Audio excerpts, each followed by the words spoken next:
بسم الله الرحمن الرحيم. الحمد لله رب العالمين، والصلاة والسلام على سيد الأنبياء والمرسلين وعلى آله وأصحابه أجمعين. أما بعد،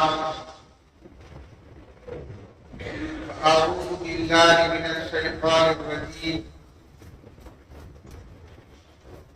بسم الله الرحمن الرحيم.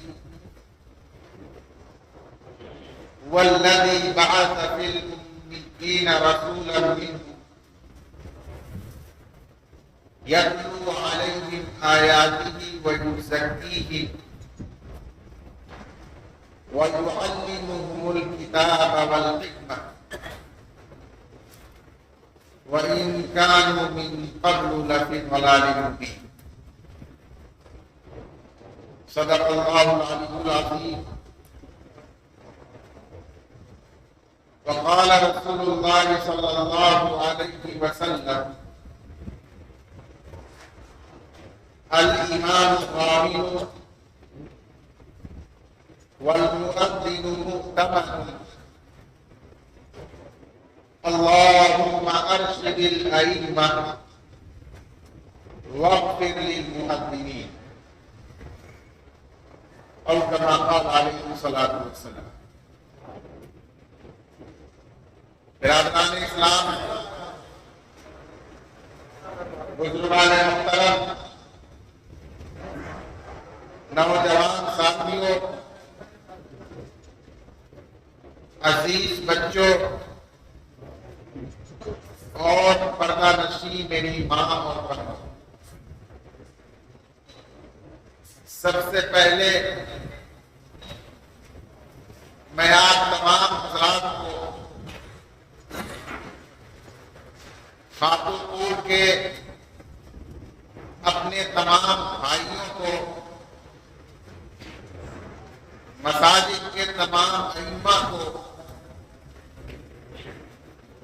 تمام ذمہ داران کو اور تمام مصلیان کو مبارکباد پیش کرتا ہوں کہ انہوں نے اپنی ذمہ داریوں کو مخصوص کرتے ہوئے اپنے ماحول میں دینی بیداری پیدا کرنے کے لیے آج یہاں یہ پروگرام منعقد کرایا اور اس میں شریک ہو کر پروگرام کو کامیاب بنانے کی بھرپور کوشش کی، اس کی تیاری میں حصہ لیا. ساتھ ہی ساتھ میں شکریہ ادا کرتا ہوں اس پروگرام کے تمام ذمہ داران کا اور اس پروگرام میں تشریف لانے والے علماء کرام کہ انہوں نے اپنا قیمتی وقت فارغ کرنے اور اس پروگرام کو آگے بڑھانے کے لیے اس پروگرام کے ذریعے مساجد کے نظام کو مستحکم و مضبوط کرنے کے لیے امت کو اس حوالے سے قیمتی پیغامات و ہدایات دینے کے لیے خود کو فارغ کیا اور یہاں تشریف فرما ہے. برادران اسلام، آج کا یہ پروگرام اجلاس عام کے بجائے یہ خاص نوعیت کا پروگرام ہے. اس مناسبت سے دو تین باتیں میں آپ کے سامنے عرض کرنا چاہتا ہوں. پہلی بات جو ہم سبوں کو ہمیشہ پیش نظر رکھنی چاہیے وہ یہ ہے کہ سرکار دو عالم صلی اللہ علیہ وسلم کو اللہ تبارک و تعالی نے ساری انسانیت کی ہدایت کے لیے، سارے جہاں کے لیے رحمت بنا کر ہدایت، سعادت اور ہر قسم کی نعمتوں کا تقسیم کرنے والا بنا کر اس دنیا میں مبعوث فرمایا، قیامت تک کے لیے آخری رسول کی حیثیت سے آپ کو بھیجا، تو آپ صلی اللہ علیہ وسلم کے ذمے اللہ تبارک و تعالی نے بنیادی طور پر 4 کاموں کو انجام دینے کا مقصد طے فرمایا۔ یہ چاروں کام کار نبوت کہلاتے ہیں۔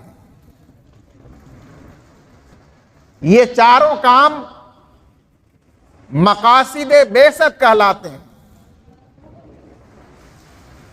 یہ چاروں کام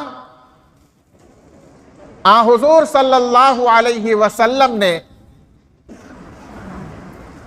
اپنی پوری زندگی مکمل پابندی کے ساتھ،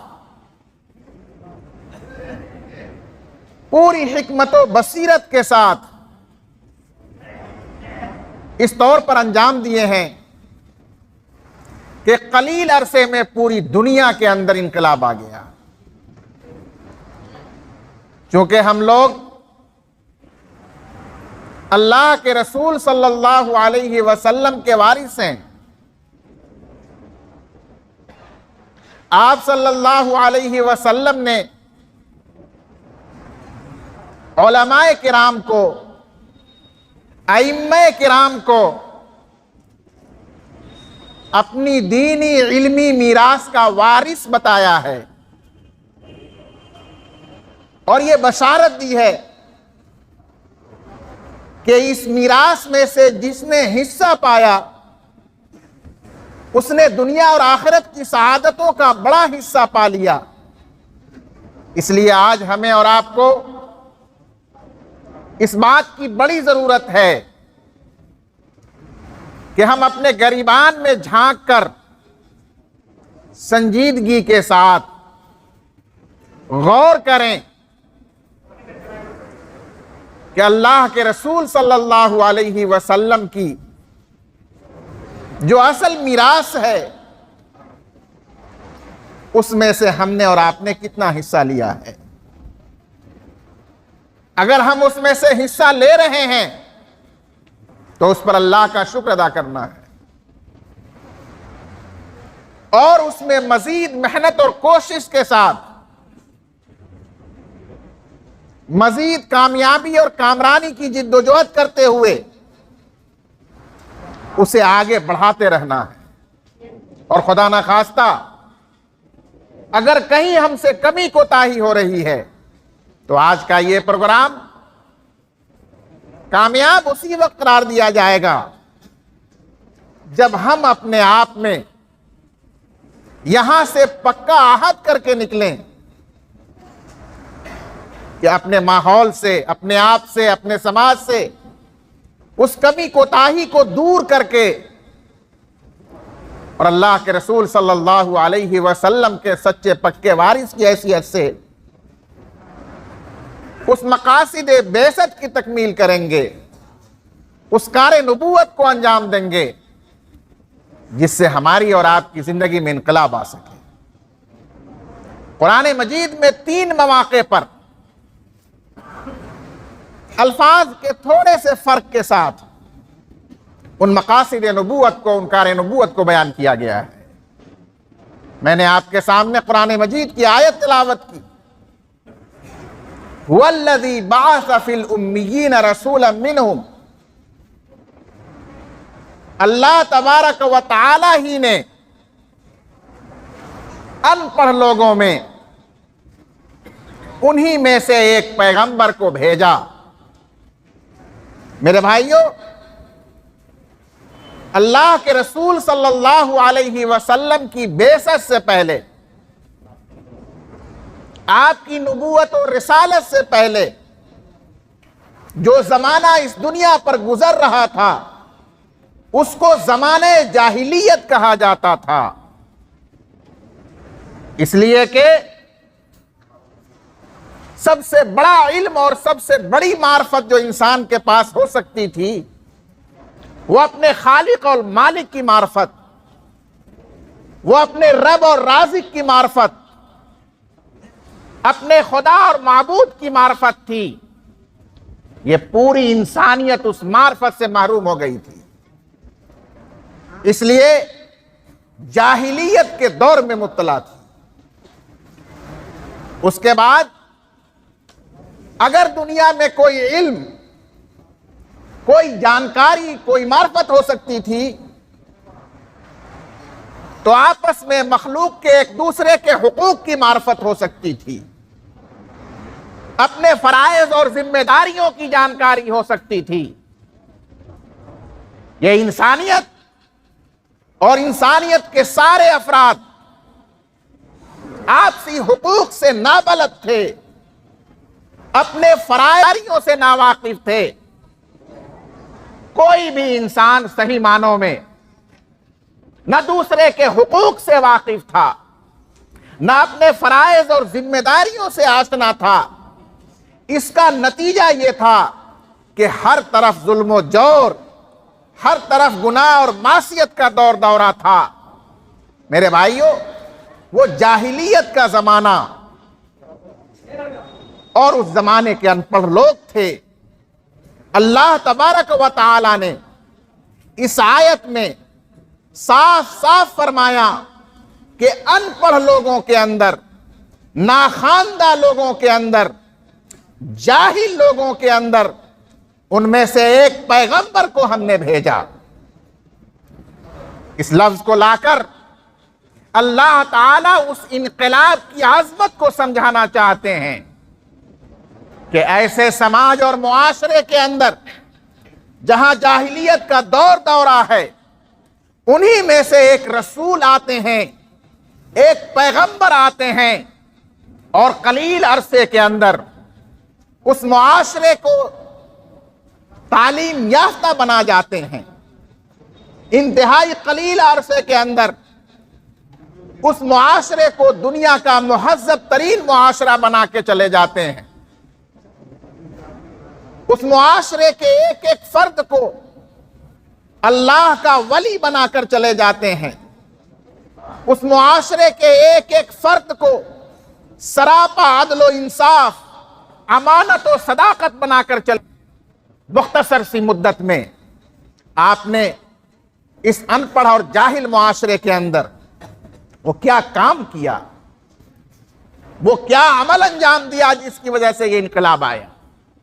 اللہ تعالیٰ فرما رہے ہیں وَالَّذِي بَعَثَ فِي الْأُمِّيِّينَ رَسُولًا مِّنْهُمْ، انہی میں سے ایک رسول کو اللہ نے بھیجا ان کی اصلاح کے لیے، ان کی تعلیم و تربیت کے لیے۔ اس رسول نے آنے کے بعد ان کی تعلیم و تربیت کے لیے، ان کی فلاح اور ترقی کے لیے 4 کام کیے۔ اللہ نے وہ چاروں کام ان کے ذمے لگا کر ان کو بھیجا تھا۔ ان کا پہلا کام یتلو علیہم آیاتہ، اس دنیا کا رشتہ اس کے خالق و مالک سے صدیوں سے کٹ چکا تھا۔ اس دنیا کے اوپر اس کے خالق و مالک کا فیضان، علم کا فیضان، معرفت کا فیضان صدیوں سے موقوف تھا۔ ایک عرصے کے بعد، صدیوں کے بعد اللہ تبارک و تعالی سے اس روئے زمین کا براہ راست رابطہ قائم ہوتا ہے۔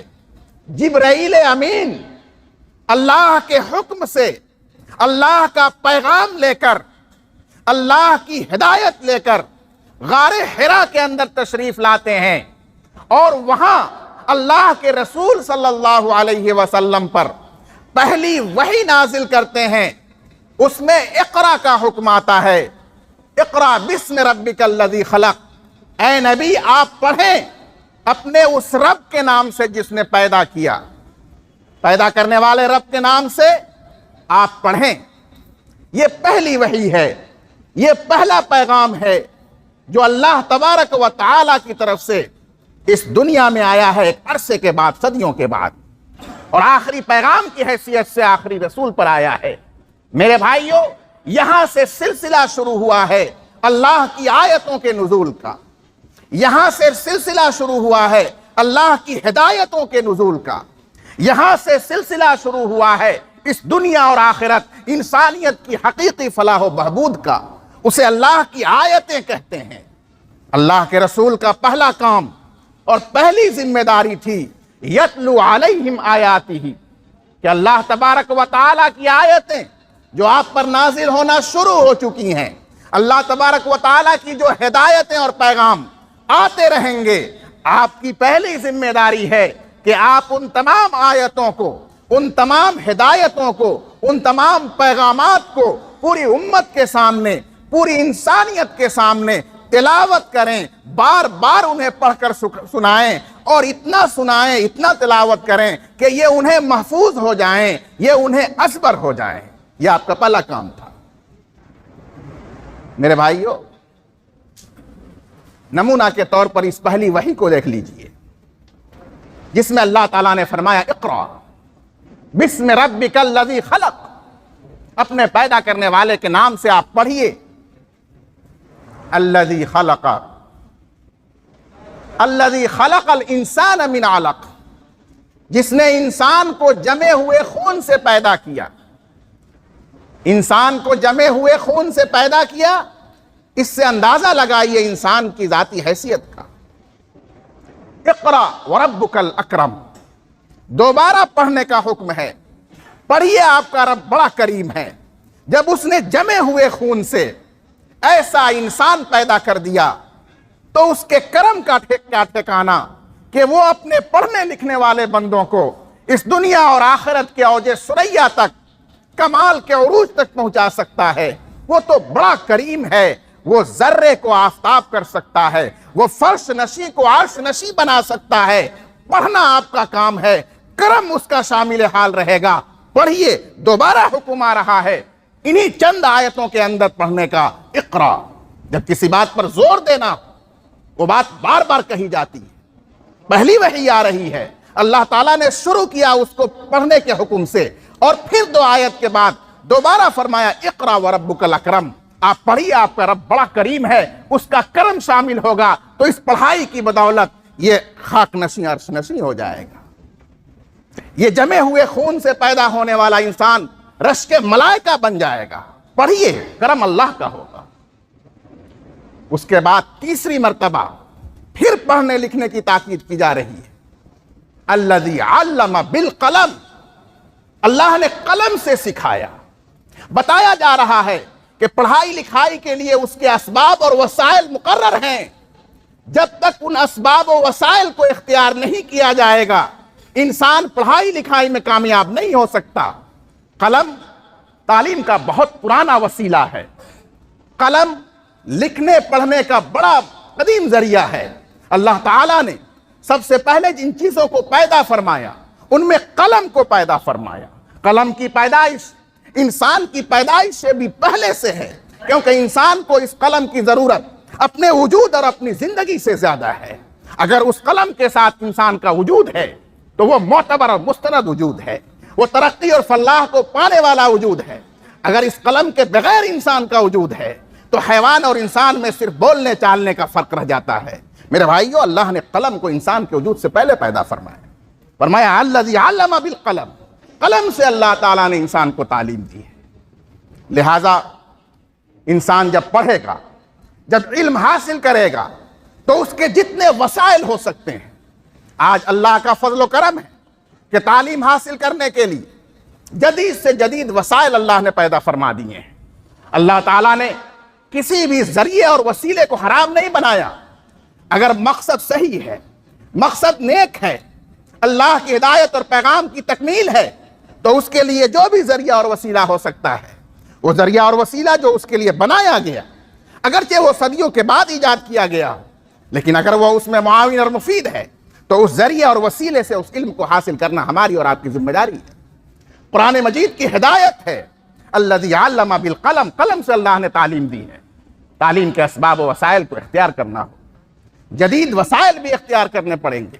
پھر اسی آیت کے سیاق میں چوتھی بار اللہ تعالیٰ فرما رہے ہیں علم الانسان ما لم یعلم، کیا پڑھنا ہے، کیا سیکھنا ہے، کیا جاننا ہے، اس کی کوئی انتہا نہیں ہے، وہ کوئی طے نہیں کر سکتا ہے۔ ما لم یعلم، وہ سب کچھ پڑھنا ہے جو تم نہیں جانتے، وہ سب کچھ سیکھنا ہے جو تمہیں معلوم نہیں ہے۔ یہ خزانہ اور اس کا سرا پروردگار عالم کے پاس ہے، جو علام الغیوب ہے، عالم الغیب والشہادہ ہے۔ وہی جانتا ہے کہ کس کو کتنا پڑھنا ہے، کس کو کتنا سیکھنا ہے اور کہاں تک جانا ہے۔ اس لیے کہا علم الانسان ما لم یعلم، اس نے انسان کو وہ سب کچھ سکھایا جو وہ نہیں جانتا ہے۔ میرے بھائیو، پیدا ہونے کے بعد انسان اپنے ماں کے چھاتی سے دودھ پینا بھی نہیں جانتا ہے، انسان بولنا نہیں جانتا ہے، چلنا نہیں جانتا ہے، اور اس کے آگے جتنے مراحل ہیں وہ ہم سب جانتے ہیں۔ لیکن اللہ تعالیٰ جس طرح انسان کو پیدا کر کے ساری چیزیں ابتدا میں سکھاتے ہیں، اسی طرح اس کے شعور اور عقل کے بعد جو حاصل کیے جانے والے علوم ہیں وہ بھی اللہ ہی سکھاتے ہیں، وہ بھی اللہ ہی کے فیض سے ملتا ہے، اور اس کی کوئی حد کوئی انتہا نہیں ہے۔ اس لیے قرآن نے فائنل بتا دیا کہ اس کی کوئی حد نہیں ہے، کیا پڑھنا ہے، کیا سیکھنا ہے، کیا لکھنا ہے۔ ما لم یعلم، جو نہیں جانتے ہو پڑھو، سیکھو، ضرور جان جاؤ گے، اللہ کا کرم ہوگا، ضرور سیکھ جاؤ گے۔ ہاں، اس کا خیال رہے کہ فائدہ بخش علم حاصل کرو، جس سے تمہیں فائدہ ہو، جس سے دوسروں کو فائدہ ہو۔ میرے بھائیو، میں یہ مثال اس لیے دینا چاہتا ہوں کہ اللہ کے رسول صلی اللہ علیہ وسلم کی یہ پہلی ذمہ داری تھی کہ قرآن مجید کی آیتوں کو وہ پڑھ کر امت کو سنائیں، بار بار انہیں دہرائیں، اس قدر دہرائیں کہ امت بھی اسے یاد کر لے اور محفوظ کر لے۔ آج یہ قرآن مجید کی پہلی آیتیں ہیں جو غار حرا میں پہلی مرتبہ نازل ہوئی ہیں۔ میرے بھائیو، کیا یہ آیتیں ہم نے پڑھ پڑھ کر، سنا کر اپنے ایک ایک بچے کو یاد کرا دیا؟ کیا ہم نے یہ پہلی وحی اپنے ایک ایک فرد کو سمجھا دیا؟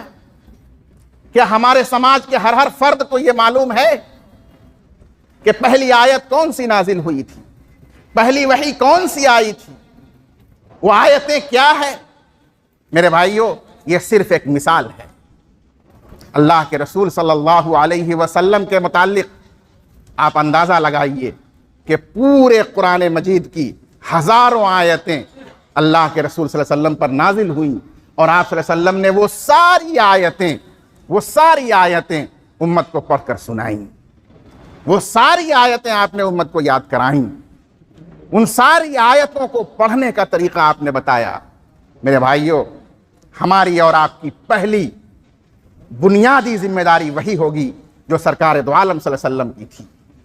ہمیں سب سے پہلے یہ جائزہ لینا ہوگا کہ ہمارے سماج اور معاشرے میں جو بڑی عمر کے بالغ حضرات ہیں، انہیں قرآن مجید کی آیتیں پڑھنا، قرآن مجید کی تلاوت کرنا آتا ہے یا نہیں آتا ہے۔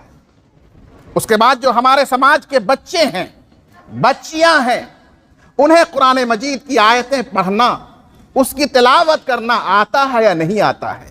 یہ ہماری اور آپ کی پہلی ذمہ داری ہے۔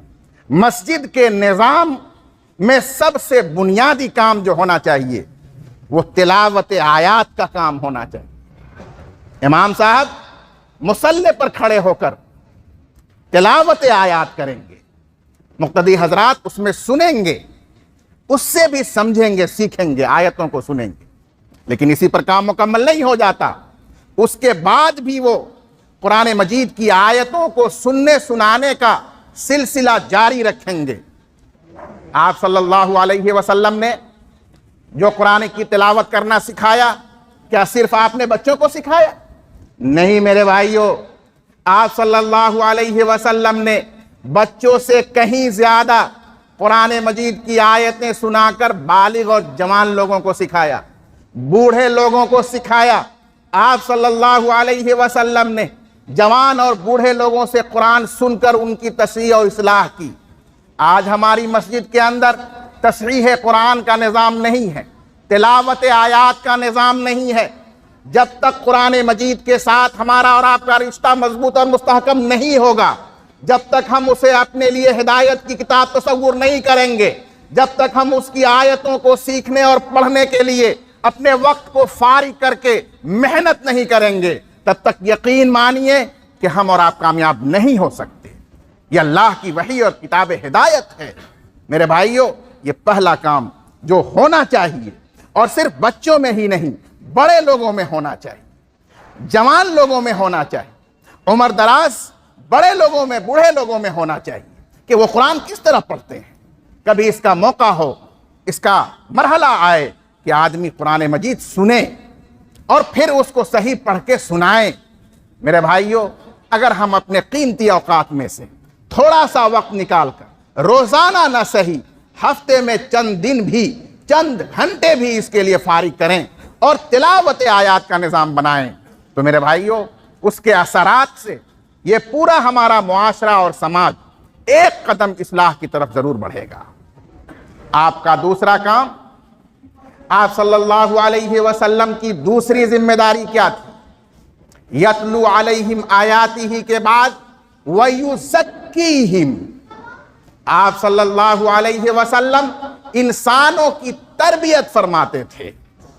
تزکیہ کے معنی آتے ہیں دل کی صفائی ستھرائی، اور دل کی صفائی ستھرائی کا مطلب یہ ہے کہ آدمی کی سوچ صحیح ہو جائے، آدمی کے دل کا قبلہ درست ہو جائے، آدمی خیر اور نفع رسانی کے جذبات میں پرورش پانے لگے، انسان اپنے لیے، دوسروں کے لیے بہتر سلوک پسند کرے، اپنے لیے، دوسروں کے لیے فائدے کا راستہ پسند کرے، اور ہر ضرر، ہر نقصان کو جس طرح اپنے لیے ناپسند کرتا ہے، اپنے بال بچوں کے لیے ناپسند کرتا ہے، اسی طرح سے ہر قسم کے ضرر، نقصان اور تکلیف دہ چیز کو دوسروں کے لیے بھی قطعاً ناپسند کرے۔ انسان کا یہ مزاج بننا چاہیے۔ یہ مزاج کب بنے گا؟ جب اس کے دل میں اللہ کی محبت ہوگی، جب اس کے دل میں رب کی محبت ہوگی، جب اس کے دل میں اللہ کے رسول کی محبت ہوگی، اور اس کے بعد مجھے احساس ہوگا الخلق عیال اللہ، کہ یہ ساری مخلوق میرے رب کی عیال ہے، جب اسے احساس ہوگا کہ یہ ساری مخلوق میرے محبوب رسول کی امت ہے، غلام ہے، نام لیوا ہے، اس رشتے کی بنیاد پر ہمیں اور آپ کو ایک دوسرے کے ساتھ نفع رسانی کا رابطہ رکھنا، ایک دوسرے کے ساتھ دفع شر کا مزاج بنانا، یہ میرے بھائیوں دل کی صفائی کہلاتا ہے، یہ میرے بھائیوں دل کی تربیت کہلاتا ہے۔ اگر انسان کے دل کا قبلہ صحیح نہیں ہے، دل کے اندر غلط قسم کے جذبات، منفی رجحانات اور طرح طرح کے وسوسے اور خیالات آتے رہتے ہیں، وہ انسان صلاح اور فلاح کے راستے پر نہیں چل سکتا ہے، وہ انسان اپنے اور اپنے معاشرے کی اصلاح کی خدمت انجام نہیں دے سکتا ہے، وہ منزل مراد تک نہیں پہنچ سکتا ہے۔ اس لیے یہ دوسرا کام آپ کے ذمہ لگایا گیا تھا، وَيُزَكِّيهِمْ، کہ آپ لوگوں کی تربیت، ذہن سازی، دل سازی کرتے ہیں، ان کو صاف اور ستھرا بناتے ہیں۔ میرے بھائیو، سوال یہ پیدا ہوتا ہے کہ اللہ کے رسول صلی اللہ علیہ وسلم نے لوگوں کا تزکیہ، لوگوں کی ذہن سازی اور لوگوں کی تربیت کس طرح فرمائی؟ میرے بھائیو، اللہ کے رسول صلی اللہ علیہ وسلم ایک بہترین نمونہ عمل تھے، آپ بہترین نمونہ عمل تھے۔ قرآن مجید میں آپ کے بارے میں فرمایا گیا، لَقَدْ كَانَ لَكُمْ فِي رَسُولِ اللَّهِ أُسْوَةٌ حَسَنَةٌ، تمہارے لیے اللہ کے رسول کی ذات میں بہترین نمونہ عمل موجود ہے۔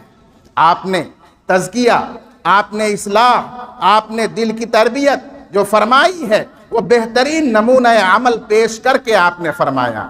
آپ کے یہاں زبانی تعلیم، زبانی ہدایت اور اپنے فرامین و ارشادات کے ذریعے تربیت کا جو نظام تھا، اس سے کہیں زیادہ مستحکم اور مضبوط آپ کا حسن اخلاق تھا، اس سے کہیں زیادہ مستحکم اور مضبوط نظام آپ کی خدمت انسانیت تھی کہ آپ کو معلوم نہیں ہے کہ اللہ کے رسول صلی اللہ علیہ وسلم کو اللہ تعالیٰ نے نبی اور رسول بنانے سے پہلے سماج سیوک بنایا تھا، خادم انسانیت بنایا تھا۔ آپ صلی اللہ علیہ وسلم ابھی نبی اور رسول نہیں بنائے گئے، اس زمانے میں بھی آپ پوری انسانیت کے ساتھ حسن سلوک کرتے تھے، اپنے رشتہ داروں کے ساتھ صلہ رحمی کرتے تھے، آنے والے مہمانوں کی ضیافت کرتے تھے، سماج میں ہر قسم کے بوجھ کو اپنے کندھوں پر اٹھاتے تھے، جو بھی غریب نادار اور کمزور ہوتا تھا اس کے لیے آپ کما کر اس کی ضرورت کی تکمیل فرماتے تھے۔ اگر کوئی حادثہ قدرتی پیش آ جاتا تھا تو آپ سب سے زیادہ بڑھ چڑھ کر اس میں تعاون کرتے تھے، ریلیف کا کام کرتے تھے۔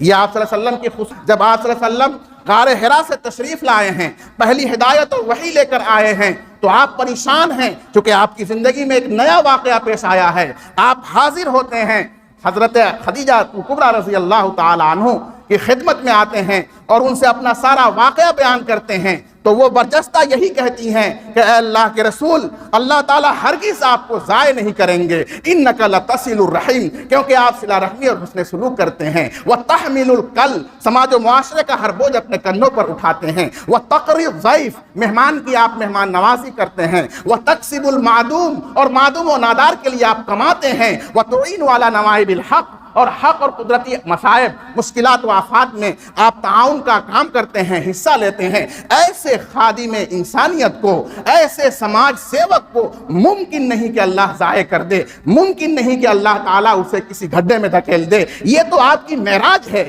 یہاں سے تو آپ کی ترقی ہے، یہاں سے تو آپ کو خادم انسانیت کے بجائے اب ہادی انسانیت بنایا جا رہا ہے۔ یہ اطمینان حضرت خدیجہ کا تھا، اور مزے کی بات یہ ہے کہ اس دعوت پر لبیک کہنے والی سب سے پہلی شخصیت حضرت ابوبکر صدیق رضی اللہ تعالی عنہ کو مکہ والوں نے جب ستایا، تنگ کیا، زد و کوب کیا، اور حضرت ابوبکر صدیق مکہ سے نکل کر مکہ کو چھوڑ کر جانے لگے تو باہر ابن دغنہ ملا اور اس نے ابوبکر سے حال پوچھا۔ ابوبکر نے بتایا کہ میں تنگ ہو کر میں ہوں۔ ابن دغنہ نے بھی سیم وہی الفاظ بیان کیے ہیں، بخاری نے نقل کیا ہے کہ آپ کیسے یہاں سے جا سکتے ہیں، آپ کے بعد مکہ کی کیا اہمیت رہ جائے گی، انک لتصل الرحم، آپ رحم اور صلہ رحمی کرنے والے، حسن سلوک کرنے والے ہیں، وتقری الضیف، مہمان نوازی آپ کی عادت ہے، وتحمل الکل، بوجھ آپ اٹھاتے ہیں، وتعین علی نوائب الحق، حادثات میں آپ تعاون کرتے ہیں، آپ کیسے جا سکتے ہیں؟ میرے بھائیوں اندازہ لگائیے کہ ایک طرف رسول اللہ صلی اللہ علیہ وسلم ہیں، دوسری طرف آپ کے بعد انسانیت میں سب سے افضل انسان ابوبکر صدیق ہیں۔ دونوں کے احوال کو دو شخصیتیں بیان کر رہی ہے، بخاری دونوں روایت کر رہے ہیں۔ آخر کیا بات ہے جس مشن کو اللہ کے رسول صلی اللہ علیہ وسلم نے شروع کیا نبوت اور رسالت کے بعد، اس سے پہلے آپ مقبول اور ہر دل عزیز، آپ کے سب سے چہیتے ساتھی مقبول اور ہر دل عزیز تھے، کیوں؟ انسانیت کی خدمت، سماج سیوک کی وجہ سے۔ آج ہماری مسجدوں کا نظام اس سے محروم ہے۔ ہم نام لیتے ہیں سرکار دو عالم صلی اللہ علیہ وسلم کا، ہم اقتدا کرتے ہیں ابوبکر صدیق رضی اللہ تعالیٰ عنہ کا، خلیفہ اول قرار دیتے ہیں، لیکن یہ جاننے کی کوشش نہیں کرتے ہیں کہ ان کی دعوت جو مقبول ہوئی اور انہوں نے اتنے قلیل عرصے میں جو انقلاب پیدا کیا، اس کے پیچھے کیا عوامل تھے۔ میرے بھائیوں، اسے ہمیں سمجھنا ہوگا کہ سماج کی خدمت، ایک دوسرے کے کام آنا، یہ ہمارے مسجد کے نظام کا ایک اہم حصہ ہونا چاہیے۔ ہمارے مسجد کے ائمہ ہوں، ذمہ داران ہوں، متولیان ہوں، مسلیان ہوں، ان سب کو اس کی فکر کرنی چاہیے کہ مسجد کے نظام سے ہر ضرورت مند کی ضرورت پورا کرنے کا لحاظ و خیال کیا جائے، اس کی خدمت اور نفع رسانی کی کوشش کی جائے۔ آدمی کام کبھی خود سے کرتا ہے اور کبھی کسی سے کہہ کر کرا دیتا ہے۔ مشہور ہے کہ کرنے سے زیادہ اہم کرا دینا ہے۔ کوئی ضروری نہیں ہے کہ ہر کام انسان خود سے کرے، لیکن یہ ضرور کر سکتا ہے کہ جو ضرورت کا کام ہے وہ خود کرے، اور جو نہ ہو سکے وہ کسی سے کرا دے، ذریعہ اور سبب بن جائے، لوگوں کی نظریں اس طرف پھیر دے، دلوں میں بات ڈال دے۔ یہ بھی بڑی خدمت ہے۔ میرے بھائی، ہمیں اس پر آنا ہوگا۔ جب ہم اس پر آئیں گے تو لوگ ہم سے جڑیں گے، لوگ ہمارے نظام سے جڑیں گے۔ مسجد کا نظام ایسا فعال ہوگا کہ ہر شخص فطری طور پر مسجد سے محبت کرے گا، کیونکہ مسجد سے براہ راست اسے فائدہ مل رہا ہے، مسجد سے براہ راست اس کی ضرورتیں پوری ہو رہی ہیں، مسجد سے اس کی خدمتیں انجام دی جا رہی ہیں۔ اور پھر اس کے بعد مرحلہ آئے گا تربیت کا۔ پھر اس کے بعد مقام آئے گا تزکیہ کا، پھر اس کی تربیت کی جائے گی اس مسجد کے نظام سے جوڑ کر، پھر اس کا مزاج بنایا جائے گا اس مسجد کے نظام کو سمجھا کر کہ کیسے یہ نظام کام کر رہا ہے اور آج کیسے تمہیں اس کا فائدہ پہنچا ہے۔ کیا تم یہ نہیں چاہتے ہو کہ یہی فائدہ تمہارے دوسرے بھائیوں کو بھی پہنچے؟ ہر شخص دل سے اس کے لیے آمادہ ہو۔ میرے بھائیوں، یہ چھوٹے چھوٹے کام ہیں، یہ بڑے چھوٹے چھوٹے کام ہیں، کہنے اور سننے میں چند منٹوں میں کہہ لیے جاتے ہیں، لیکن اگر ان پر عمل کیا جائے گا تو اس سے ہمارا معاشرہ، ہمارا مسجد کا نظام مستحکم اور مضبوط ہوگا، ہمارے درمیان تربیت اور ذہن سازی کا عام ماحول بنے گا۔ میرے بھائیوں، اس کے بعد اللہ کے رسول صلی اللہ علیہ وسلم کے ذمے دو اور کام کیا گیا، وَيُعَلِّمُهُمُ الْكِتَابَ وَالْحِكْمَةَ، قرآن و حدیث کی تعلیم دینا۔ آج میرے بھائیوں، ہماری مسجد، ہم جیسے علماء، ہماری مسجد کے ائمہ، ذمہ داران، یہ بے شک مسجد کا نظام قائم کرنے اور چلانے میں بہت دلچسپی رکھتے ہیں، ان کی نیت پر ذرہ برابر شک نہیں کیا جا سکتا، بڑے مخلص ہیں ہمارے ائمہ الحمدللہ، کہ قلیل تنخواہ پر برضا و رغبت اللہ کی خوشنودی کے لیے اپنے کام میں لگے ہوئے ہیں۔ اس مصلی اور چٹائی پر بیٹھ کر وہ جو خدمت کر رہے ہیں اور کر سکتے ہیں وہ کر رہے ہیں، لیکن میرے بھائیوں، ایک چیز ہے کتاب و سنت کی تعلیم، قرآن و حدیث کی تعلیم۔ آج یہ تعلیم کا نظام جیسا کہ سرکار دو عالم صلی اللہ علیہ وسلم نے مسجد نبوی کے اندر قائم فرمایا تھا، مسجد نبوی کے اندر ذکر و اذکار کا بھی نظام تھا، تلاوت کا بھی نظام تھا، لیکن ساتھ ہی ساتھ کتاب و سنت کی، قرآن و حدیث کی تعلیم کا بھی نظام تھا۔ اور ہاں، حضور صلی اللہ علیہ وسلم جب کبھی تشریف لاتے تھے تو اس حلقے میں بیٹھنا پسند فرماتے تھے جہاں کتاب و سنت کی تعلیم ہو رہی ہو، جہاں پڑھنا پڑھانا جاری ہو، اور آپ فرمایا کرتے تھے انما بعثت معلما، میں تو صرف معلم بنا کر بھیجا گیا۔ آپ کی بعثت کے تمام مقاصد کو اگر سمیٹیے اور ایک عدد میں منحصر کیجئے، ایک لفظ میں بیان کیجئے، تو آپ معلم تھے، آپ کا کام تعلیم دینا تھا۔ آپ نے قرآن مجید کی تعلیم دی، اور آپ نے حدیث شریف کی تعلیم دی، آپ نے سنت کی تعلیم دی۔ قرآن مجید کے الفاظ میں اسی سنت کو، اسی حدیث کو حکمت کہا جاتا ہے۔ حکمت کے اصل معنی دانائی کے ہیں، حکمت کے اصل معنی دانش مندی کے ہیں۔ میرے بھائیو، حدیث کا ایک ایک لفظ، حدیث کی ایک ایک روایت، حدیث کی ایک ایک متن کو آپ دیکھیے، وہ حکمت اور دانش مندی سے لبریز ہے۔ الحمدللہ، یہ ہم سبوں کے لیے بڑی سعادت اور خوش قسمتی کی بات ہے کہ ہم سبوں کے پیر و مرشد، مفکر ملت، حضرت امیر شریعت، حضرت مولانا احمد ولی فیصل رحمانی صاحب دامت برکاتہم العالیہ ہمارے درمیان تشریف لا چکے ہیں۔ آپ تمام حضرات تشریف رکھیں، انشاءاللہ ہم لوگ حضرت کے افادات سے مستفید بھی ہوں گے اور مصافحہ بھی کیا جائے گا۔ ابھی اس کا موقع نہیں ہے،